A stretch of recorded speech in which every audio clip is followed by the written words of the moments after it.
Hallelujah. So we will आज आज का पांचवा विषय है जो हम लोग आज इसके ऊपर मनन करेंगे।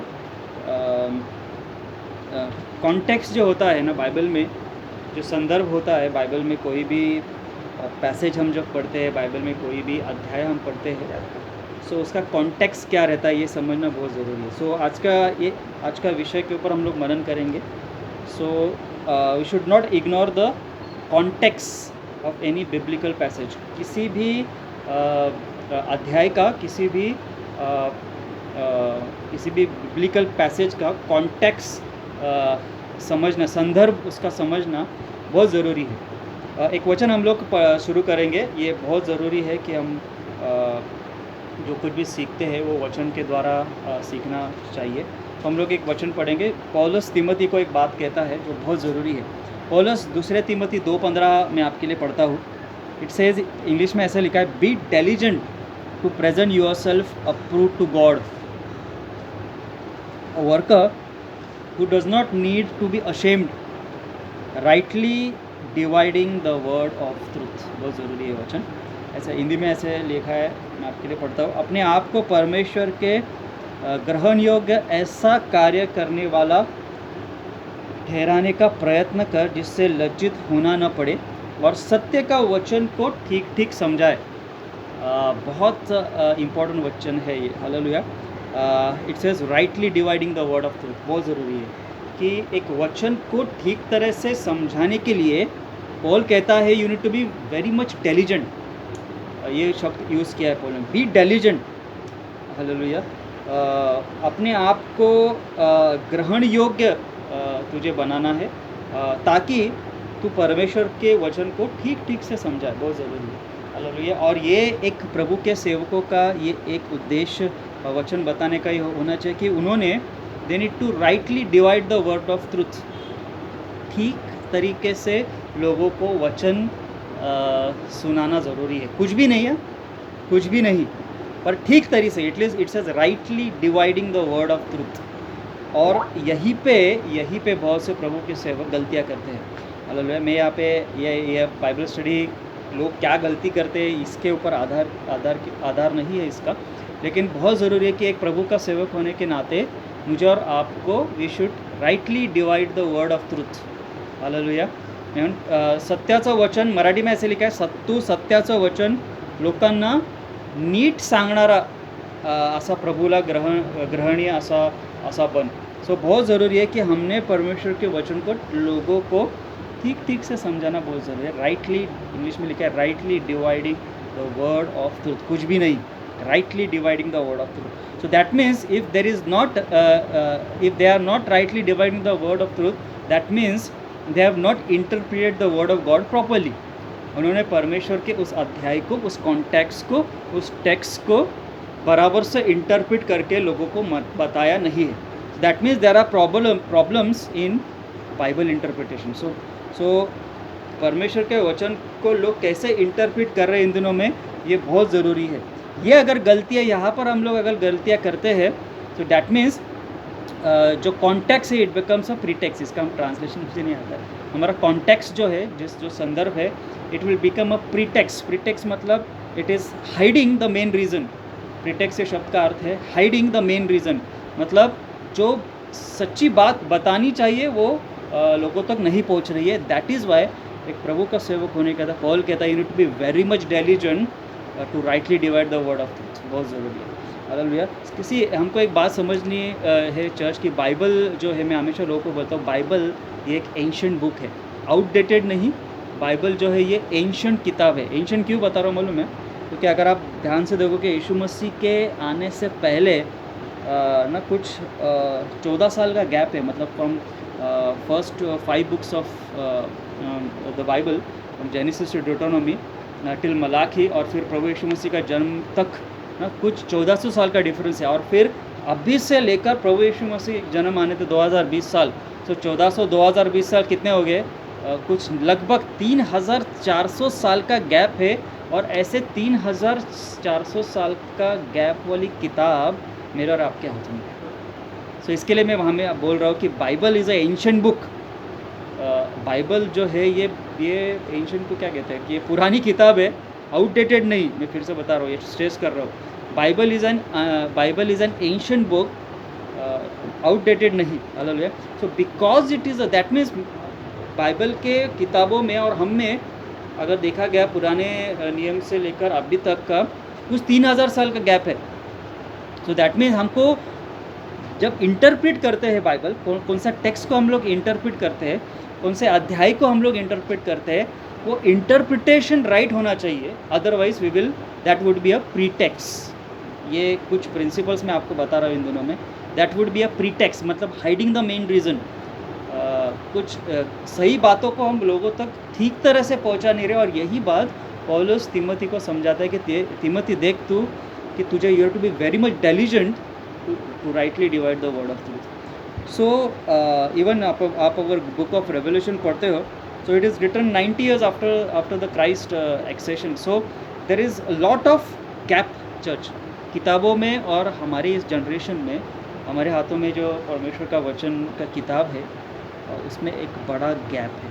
सो बिकॉज गैप होने के नाते जब हम बाइबल इंटरप्रेट करते, कुछ सवाल हमने पूछने ज़रूरी है, क्योंकि अगर हम लोग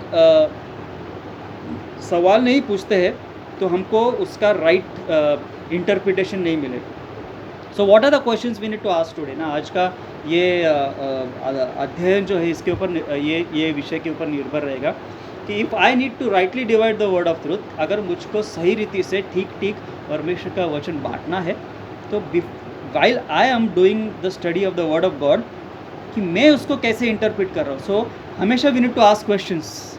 हमेशा हमें क्या करना ज़रूरी है, we need to ask questions.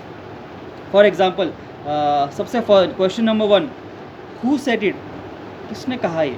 अगर आप यूहन्ना के 3 अध्याय और 2 वचन में पढ़ते हो तो आप देखोगे कि यीशु मसीह निकोदेमस से कुछ बात कर रहा है। निकोदेमस एक बार यीशु मसीह से यूहन्ना 3:2 में आपके लिए पढ़ता हूँ, वो कहता है कि हम जानते हैं कि तू जो है यीशु मसीह जो है परमेश्वर की ओर से आया हुआ गुरु है, और क्योंकि इन चिन्हों को जो तू दिखाता है कोई नहीं दिखा सकता है जब तक कि परमेश्वर उसके साथ है। अभी देखो ध्यान से सुनो, निकोदेमस यीशु मसीह को क्या कहते हैं। वो खुद एक इज़राइल के गुरु है, यीशु मसीह के पास आते हैं रात में और एक कोट करते हैं, एक वचन को कोट करते हैं, एक शब्द को यीशु मसीह को बोलते हैं। वो कहते हैं कि unless and until God is with you cannot do perform such miracles. ये चिन्ह चमत्कार जो तुम कर रहे हैं, ये जब तक कि परमेश्वर साथ में नहीं होता है ये हो नहीं सकते। This is a half truth.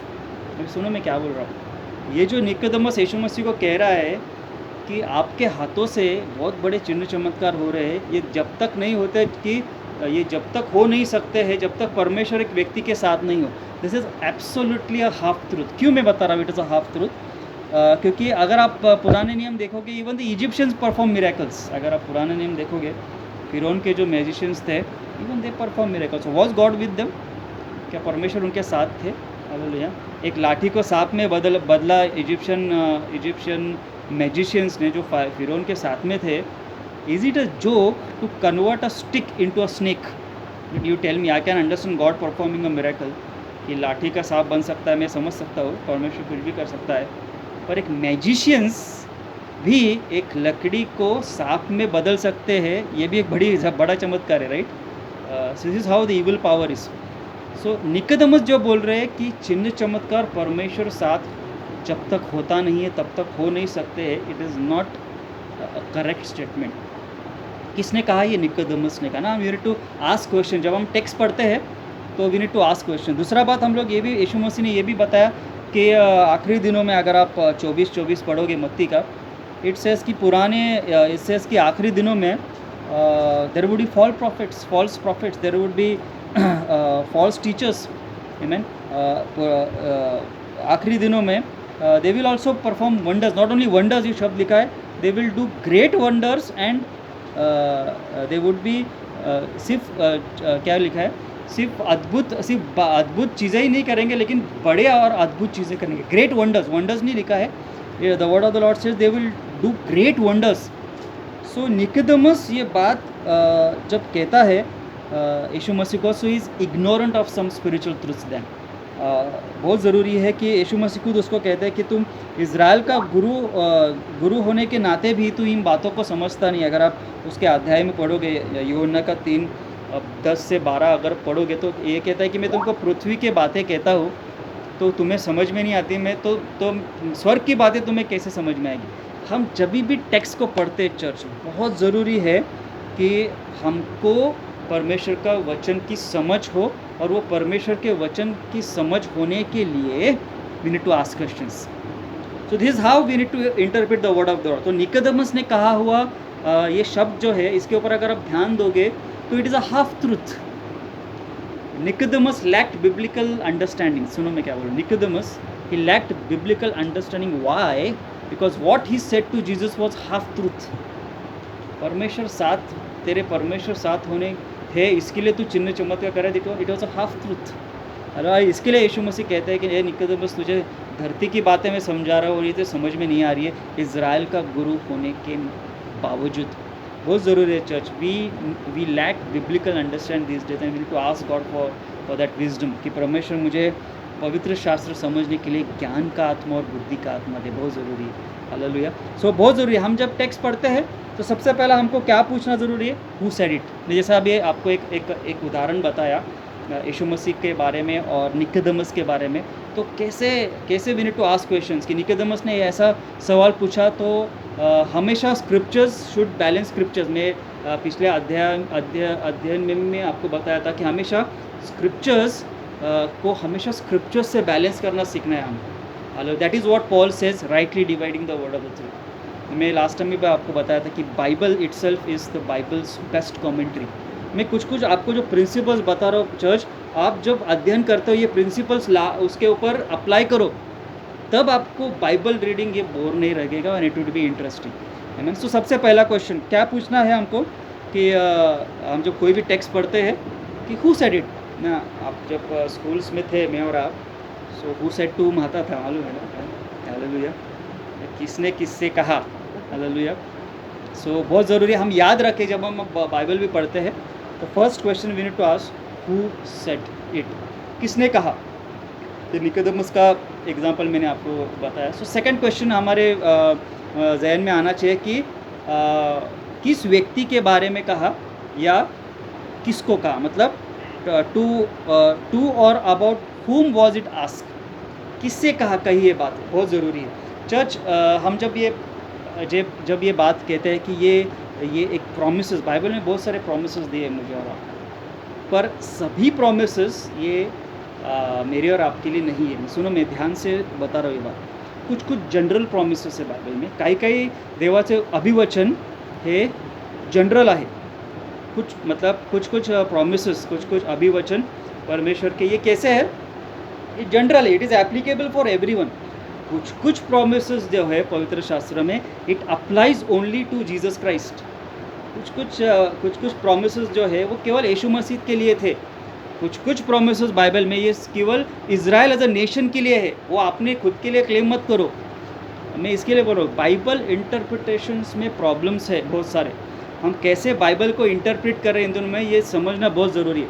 अभी उदाहरण के तौर पे हम लोग बहुत साल पहले इवेंजलिज्म के लिए गए थे, मुझे याद नहीं कौन था साथ में, और ऐसा पहाड़ था ऊपर, मेरे साथ 4-5 दोस्त विश्वासी लोग थे, और हम लोग इवेंजलिज्म ट्रैक्स बांटने के लिए गए थे।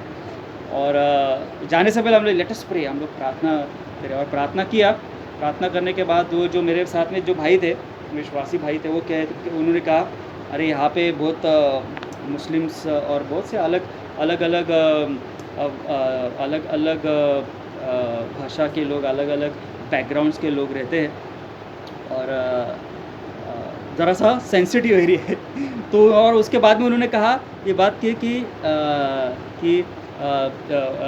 इससे ये बात मायने नहीं रखती है, लेकिन बाइबल कहता है कि हमारी हड्डियाँ नहीं टूटेगी। और मैं घर पे जब आया तो मैंने बोला कि ये भाई ऐसा क्यों कहा, एंड ही सेड कि ये बाइबल का वचन कहता है कि मेरी हड्डियाँ नहीं टूटेगी। तो मैं इसके ऊपर मनन करने लगे कि कहाँ पे लिखा है कि मेरी हड्डियाँ नहीं टूटेगी। हालेलुया। और भी अभी हड्डियाँ टूटने की बात जब आती है तो बाइबल में भजन संहिता 34 वर्स 20 अगर आप पढ़ोगे तो it says none of his bones will be broken. क्या लिखा है?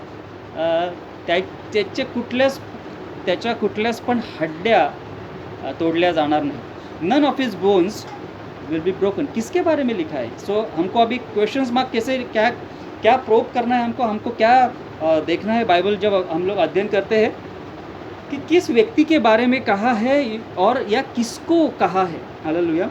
टू और about whom was it said. सो ये जो प्रॉमिस था, ये जो वचन था, ये किसके लिए था? इट वॉज लिमिटेड या it was focus only on Jesus Christ. यीशु मसीह के बारे में लिखा गया कि इसकी हड्डियाँ जो है वो टूटेगी नहीं. वो मेरे और आपके लिए क्लेम करने के का वचन नहीं है चर्च. आप समझ रहे हो क्या बोला?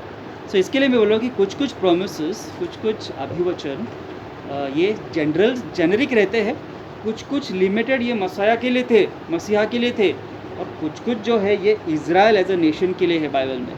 सो ये कहीं का भी टेक्स्ट उठाकर कहीं पे भी अप्लाई, कहीं पे भी क्लेम नहीं करना है. आप समझ रहे हो? अभी यीशु मसीह के समय में 2 चोर भी उसके आजू बाजू में थे. उसमें से एक चोर को यीशु मसीह ने कहा कि तू मेरे साथ ना you would be with me in paradise, और उसके भी हड्डियाँ तोड़ी गई थी. To check whether he is alive और नॉट. सो ये वचन कहाँ पे फिर लागू होता है? There are many servants of God. प्रभु के बहुत सारे सेवक हैं जिनके एक्सीडेंट्स हुए और जिनके हड्डियाँ भी टूटी है. हालेलुया.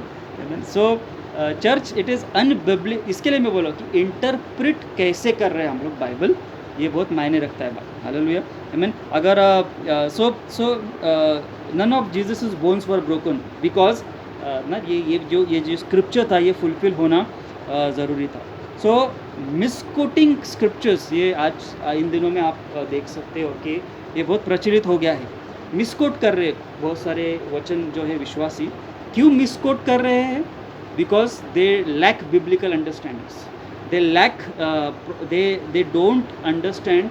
उनको समझ में नहीं आ रहा कि बाइबल उनको कैसे इंटरप्रेट करना है, और ये कलीसिया में सिखाया जाना बहुत ज़रूरी है.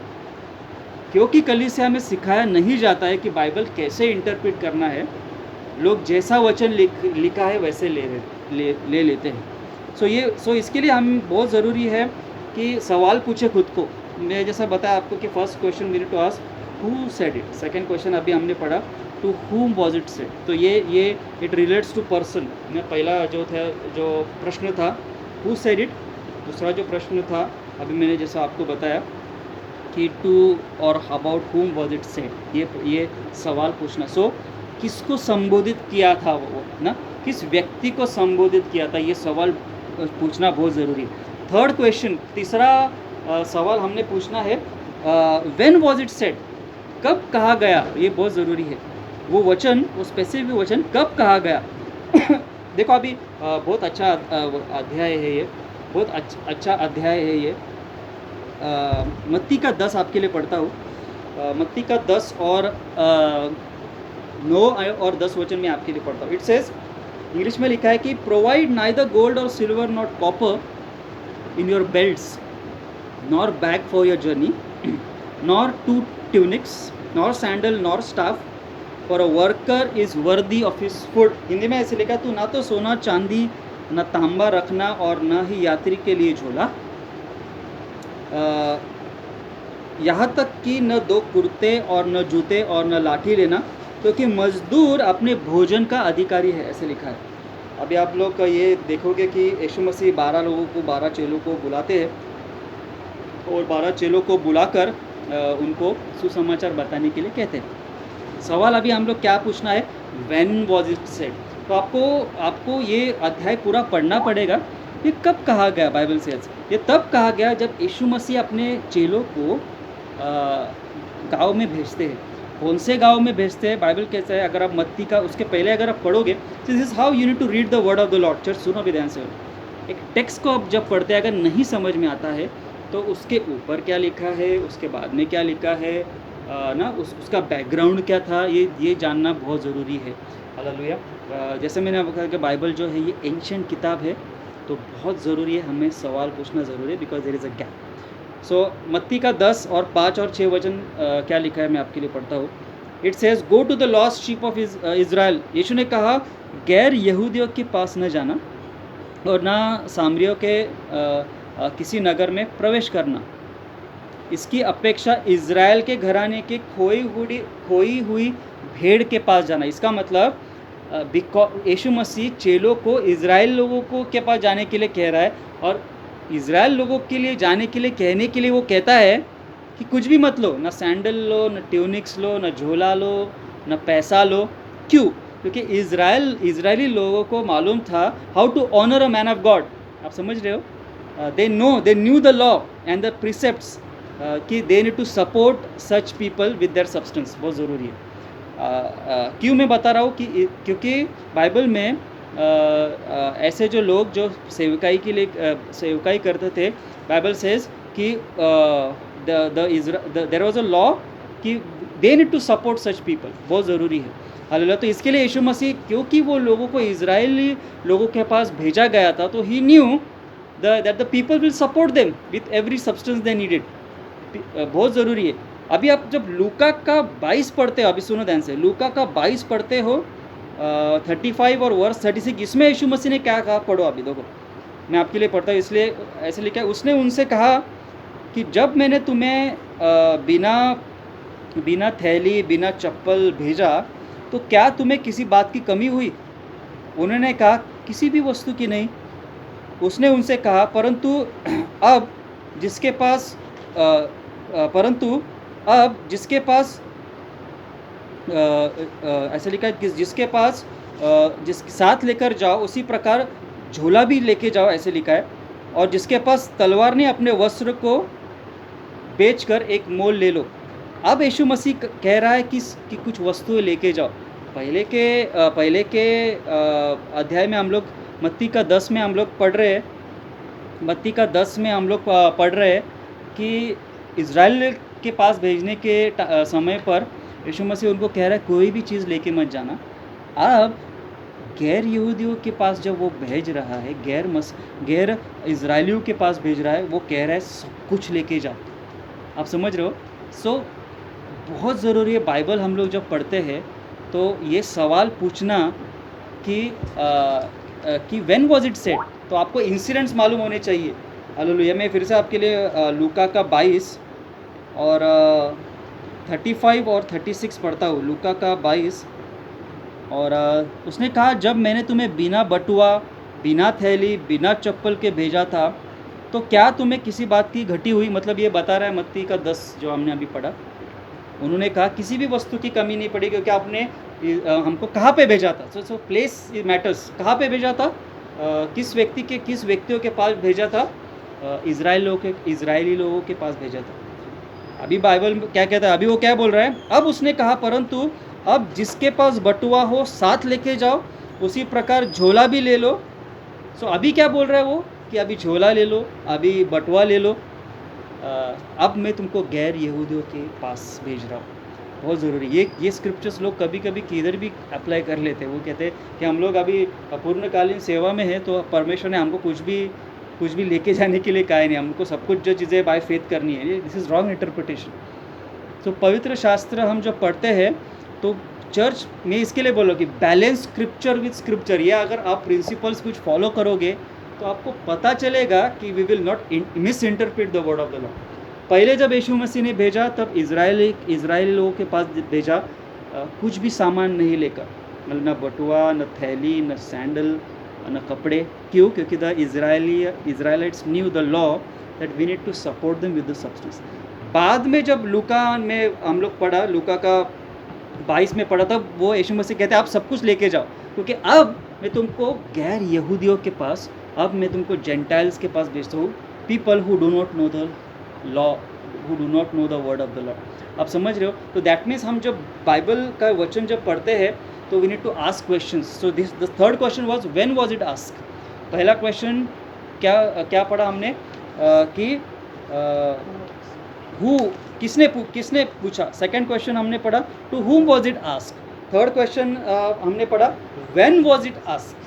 कब बोला परमेश्वर ने उन बातों को। ये अगर क्वेश्चंस अगर आप पूछते जाओगे ना, तो चर्च आप डेफिनेटली आप लोग बाइबल मिस इंटरप्रेट नहीं करोगे, आप मिसकोट नहीं करोगे। फोर्थ सवाल जो है आपको पूछना है वेयर वॉज इट आस्क्ड। कहाँ पे कहा गया था, ये कहाँ पे कहा गया था. फॉर एग्जांपल बाइबल जो है ये कल्चरल एस्पेक्ट है कि कहाँ पे कहा गया था. आपके लिए मैं रोमियो का 16:16 कहता हूँ. It says greet one another with Holi किस. में ये लास्ट टाइम भी बताया था, greet one another with Holi किस. अभी अगर आप ये बात को अगर ध्यान से समझोगे तो ये कल्चर था उस समय का. मतलब बाइबल हम जब पढ़ते हैं तो हमको कल्चरल बैकग्राउंड्स क्या है ये जानने भी बहुत ज़रूरी है. हालेलुया. अगर हम लोग कल्चरल बैकग्राउंड नहीं देखोगे तो आपको मिस इंटरप्रिट कर सकते हो. सो बाइबल में रोमियो का 16 और 16 हिंदी में ऐसे लिखा है, पवित्र चुम्बन द्वारा आपस में नमस्कार करो. अभी ये बातें इंडियन कल्चर में तो होती नहीं है. हालेलुया. आमीन. नॉर्मली आप यूरोपियन कल्चर्स या वेस्टर्न कल्चर में आप देखोगे, and this was also culture of ये मिडिल ईस्ट का भी कल्चर है ये. Hallelujah. So normal it is not possible India में ये कल्चर पॉसिबल नहीं है. इंडिया में जब आप देखोगे देयर इज़ बहुत रिजर्व्ड है कुछ कम्युनिटीज़. अभी भी आप अगर राजस्थान में जाते हो so you will see even women's they are putting a wheel ना पल्लू के अंदर ही से वो बात करते हैं. so there are many cultural restrictions in India also, even to handshake with a woman. Hallelujah. इसमें भी restrictions है. so बाइबल का जो कल्चर है उस समय था वो ध्यान देना भी ज़रूरी है. so where was it said ना, कल्चरल बैकग्राउंड क्या था उस समय का. so we need to understand कि किस कॉन्टेक्स्ट में लिखा गया था the word of the Lord. ये जानना भी बहुत ज़रूरी है. चर्च कल्चरल एक्सपेक्ट्स क्या थे उस समय के. हालेलुया. कि कल्चर पौलुस जब लिखता है तो वो कल्चर क्या आज हम लोग फॉलो कर सकते हैं? नहीं कर सकते. हालेलुया. इंडिया के अंदर ये कल्चर नहीं है. We can't greet such, we can't start greeting people in such a manner in the church. So where was it ask. So ये सवाल पूछना बहुत ज़रूरी है. पांचवा सवाल जो आप पूछ सकते हैं, इट्स ना वाई वॉज इट आस्क. ये लास्ट का सवाल आप पूछ सकते हैं, वाई वॉज इट आस्क. क्यों पूछा गया ऐसे. ये बहुत ज़रूरी सवाल है. चलो यहाँ क्यों पूछा गया. एक वचन हम लोग पढ़ते हैं फिलिपियो का 3:20. एक वचन हम लोग पढ़ते हैं Philippians 3 and verse 20. It says हमारी नागरिकता स्वर्ग की है जहाँ से हम उद्धारकर्ता प्रभु यीशु मसीह के आगमन की प्रतीक्षा उत्सुकता से कर रहे हैं. इट सेज इंग्लिश में लिखा है our citizenship belongs to the heaven. Paul कहता है ना. अभी में जैसा अभी हमने ये सवाल क्या पूछना है हमको, वाई वॉज इट आस्क्ड. अगर ना ये सवाल जब आता है तो हमको जब टेक्स्ट हम जब पढ़ते हैं तो we need to ask why was such question. Why Paul ना क्यों पॉलस ने ये वचन फिलिपियो में लिखा है. तो बहुत ज़रूरी है. अभी आपको क्या करना है, आपको आप समझना पड़ेगा कि Philippi was a colony in Rome Italy. अभी भी Philippi was a colony in Rome Italy. और दिस फिलिपियंस ये जो फिलिपियंस थे they were given Roman rights. रोमियो के नागरिकों का अधिकार दिया जाता था उनको, but they were not given Roman citizenship. बहुत ज़रूरी. सुन ध्यान से. द फिलिपाई में रहने वाले लोग जो थे बाइबल उस समय के, उनको रोमियो लोगों का अधिकार दिया जाता था, पर उनको रोमन सिटीजनशिप दी नहीं जाती थी. आप समझ रहे हो. सो फॉर एग्जांपल हमारे देश में भी बहुत से लोग अभी ये CA और ये सब चीज़ें चल रहा है सिटीजन्स के ऊपर से. तो देर आर मैनी अलग अलग देश के लोग यहाँ पे आते हैं. इवन उनको भी राइट्स जो है they have right to travel, they have right to eat, they have right to do the transportation, but they have no right to vote because citizenship of India नहीं है उनके पास में. हालेलुया. सो बहुत ज़रूरी है. सो ध्यान दो मैं क्या बोल रहा हूँ. सो बिकॉज फिलिपियो के लोगों को सिटीजनशिप दी नहीं गई थी, सो दे वर अपसेट. हालेलुया. और उनको ऐसा लगता था that they were in no man's land. मतलब उनको ऐसा लगता था कि they were in no man's land. उनको so just to encourage them Paul उनको कहता है कि अरे सुनो फिलिपियो के लोगों, दो आपको रोमन सिटीजनशिप नहीं मिल रही है, but let me encourage you that our citizenship belongs to heaven, hallelujah. So इसके लिए हमको सवाल पूछने जो है बहुत ज़रूरी है। Church, there are many sects in the even in Christianity. मैं एक बात आपको बताना चाहूँगा इस बात की सिटीजनशिप के ऊपर कि there is a sect in Jehovah witness. Jehovah witness में एक सेक्ट है, और कुछ हाल ही दिनों में they refuse to salute our national flag. सुनो मैं क्या बोल रहा हूँ। कुछ सेक्ट्स है यहोवा विटनेस में, they refuse to salute our national flag, which is absolutely ये गलत है सब, हालेलुया। सी पर मैं बता रहा हूँ कि हमको क्वेश्चंस पूछना ज़रूरी है कि people misinterpret the word of the Lord and they create confusion, unnecessary confusion. There are sects in Jehovah witness doctrine जो मानते हैं कि सिंस यहाँ पे ऐसे लिखा है कि our citizenship belongs to heaven, so they do not salute our national flag, which is absolutely wrong. कुछ सालों पहले the evangelical group of India का एक समुदाय हमारे प्रेसिडेंट से जाके मिले, and they had made a representation as a Christian community, and they have protested against this act, which is against एक भारतीय होने के नाते आई नीड टू ऑनर, एक भारतीय होने के नाते I need to honour as a citizen of India, I need to salute the flag of India. ये चीज़ें बहुत ज़रूरी है। जस्ट कोई भी स्क्रिप्चर लेकर उसको मिस इंटरप्रिट करना गलत है।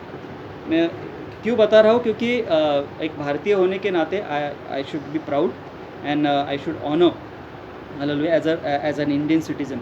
सो कुछ सेक्ट्स जो है, so it is nothing to, so एक रिप्रेजेंटेशन किया गया by an evangelical group of missionaries, evangelical group of India ने, and they address to a president कि they don't belong to the group of Christianity, hallelujah. बहुत ज़रूरी है। सो पॉलस, इसके लिए मैं बोल रहा हूँ कि you need to ask questions. पॉलस इसके लिए फिलिपियो के लोगों को क्या करता है, जस्ट टू एनकरेज देम, वो कहता है कि our citizenship belongs to the heaven, hallelujah, amen. So ये 5 सवाल आपको पूछने में, फिर से रिपीट करता हूँ। Who said it, whom was it said, when was it said, where was it said, why was it said। पहले जो क्वेश्चंस है, who was it said और whom was it said, it is related to person। When was it said, it is related to period। Where was it said, it is related to place। Why was it said, is it related to purpose। फिर से repeat करता हूँ। Who said it and to whom said it, they both these questions are related to persons। When was it said, it is related to period। Where was it said, it is related to place। Why was it said, it is related to purpose। ये अगर सवाल आप जब Bible पढ़ते हो, अगर ये आप सवाल पूछना शुरू करोगे तो church definitely will interpret the word of the Lord properly. अब निश्चित रीति से परमेश्वर का वचन जो है वो निश्चित रीति से आप उसको पढ़ोगे, आपको डिफ़िकल्टी नहीं होगी पढ़ने के लिए। मैंने जैसे कहा कि आपको अगर एक अध्याय, एक वचन समझ में नहीं आता है, उसके ऊपर का वचन क्या है, वो पूरा अध्याय क्या है ये समझो, उसके बाद में क्या लिखा है ये समझो ना। मैं हमेशा लोगों को बोलता हूँ कंजंक्शंस के बाद तो पढ़ते ही नहीं हैं हम लोग, हालेलुया। कोई भी वचन प्रोमिसेस हम लोग कंजंक्शन के बाद पढ़ते ही नहीं है। वो भी ग्रामर भी देखो बाइबल में, हालेलुया, कि देयर आर सम कंजंक्शंस, मतलब ऊपर का वचन का कनेक्शन बाद का वचन का है, कंजंक्शन के बाद का वचन जो है ये अधूरा है उसके पहले का वचन के बिना। ये चीज़ें बहुत ज़रूरी है। ये विषय हम लोग बाद में लेंगे कि कैसे हम लोग मिसकोट कर सकते हैं कुछ वचन। सो बहुत ज़रूरी है। तो स्टार्ट, अगर आप ऐसा बाइबल पढ़ना शुरू करोगे, आई एश्योर यू, सुनो मैं क्या बोल रहा हूँ अभी ध्यान से, अगर आप ऐसे क्वेश्चंस पूछना शुरू करोगे, किसने कहा, किससे कहा, कब कहा, क्यों कहा, जैसे मैं अभी बताया था। सो अगर आप क्वेश्चंस पूछना शुरू करोगे, so definitely you will become a Bible addict. I repeat, if you start reading and if you start studying the word of the Lord by asking such questions, you will become a Bible addict, hallelujah। Bible के क्या बोलते हैं उसको, Bible addict को क्या बोलते हैं, व्यसनाधीन, बाइबलचे व्यसनाधीन व्हाल तुम्ही, हालेलुया। सो बाइबल नहीं पढ़ोगे तो अंदर कुछ ना कुछ आपको कभी महसूस पड़ोगे। So every time you read the word of the Lord, it would not be just revealing, but it would be a rewarding also. Hallelujah. So आपको जब कुछ बातें एकदम से पता चलती है कि अरे मैंने आज ये पढ़ा, उसमें से मुझको ये सीखने को मिला, तो not only it would be revealing to you but it will also be rewarding to you. तो लेकिन आपको एक अंदर से खुशी भी आएगी, अरे मुझको आज पवित्र आत्मा ने ये सब बातें सिखाई। एक वचन आपके लिए पढ़ता हूँ और फिर हम लोग प्रार्थना करेंगे। भजन संहिता का 1 और 2 वचन कहता है ब्लेसेड, मैं एम्पलीफाइड ट्रांसलेशन इसका कहता हूँ, एम्पलीफाइड भाषांतर में ऐसे लिखा है, blessed, happy, prosperous, content, overwhelming is the man who meditates on the word of the Lord day and night. फिर से आई रिपीट करता हूँ, blessed, happy, prosperous, content, overwhelming is the man who meditates on the law of the Lord day and night. Hallelujah. So ये amplified translation है वचन का। सो मे church में the Lord ना बाइबल के अध्ययन करने वाले व्यक्तियों को परमेश्वर ब्लेसेड कहता है, प्रॉस्परस कहता है, कंटेंट कहता है, ओवरवेलमिंग कहता है, आशीषित कहता है। क्यों ना हम ऐसे व्यक्ति बने। भजन संहिता 1 और दूसरा वचन के जैसा कहता है कि वो पुरुष, धन्य वो पुरुष है जो परमेश्वर के वचन में रात दिन उसका मनन करता है, उसका अध्ययन करता है। Hallelujah. So may the Lord help you to understand the scripture. जैसा पॉल, हमने एक जो वचन शुरू किया था आज का, we need to be diligent church in not only reading the word of the Lord but in studying the word of the Lord, so that we would rightly divide the word of the Lord. हम जो है सही रीति से, ठीक से परमेश्वर के वचन को लोगों तक समझाए, ना कि कैसे भी करके। हालेलुया। सो ना कि कैसे भी इंटरप्रेट करके। So may the Holy Spirit help you to ask questions. आप जब क्वेश्चंस पूछोगे और आप जब खुद ढूंढने को शुरू करोगे, सो बाइबल स्टडी में जैसे आपने एक स्टेटमेंट यूज़ किया था, Bible study bit not would be revealing to you but Bible study would be a rewarding thing for you also. Hallelujah. Let us pray. Father Lord, हम धन्यवाद देते हैं परमेश्वर और ये प्रार्थना करते हैं जैसा आज का अध्ययन हमने किया प्रभु, कि Lord we need to be diligent Lord. Spirit of the Lord, we pray Lord, make us those diligent people Lord of God, कि परमेश्वर उस व्यक्ति के समान बना जो डिलिजेंट है आपका वचन पढ़ने के लिए, जो डिलिजेंट है आपके वचन का अध्ययन करने के लिए, डिलिजेंट है लॉर्ड वचन के खोजी करने के लिए, डिलिजेंट है प्रभु वचन का अध्ययन करने के लिए प्रभु, ताकि हम वचन को लोगों से के साथ ठीक बांट सके। परमेश्वर पिता, आप हमें सहायता करो लॉर्ड। वी प्रे लॉर्ड कि परमेश्वर आप हमें सहायता करो Lord. Give us spirit of understanding and spirit of wisdom Father God to understand your word Lord God. पवित्र आत्मा आप हमें सहायता करो प्रभु यीशु, आप हमें मदद करो आपका वचन समझने के लिए प्रभु। फिर से धन्यवाद देते हैं प्रभु यीशु, और ये अध्ययन को आपके पवित्र हाथों में सौंपते हुए ये प्रार्थना हम यीशु नासरी के पवित्र नाम में करते, सुनिएगा और कबूल कीजिएगा परमेश्वर। आमीन आमीन।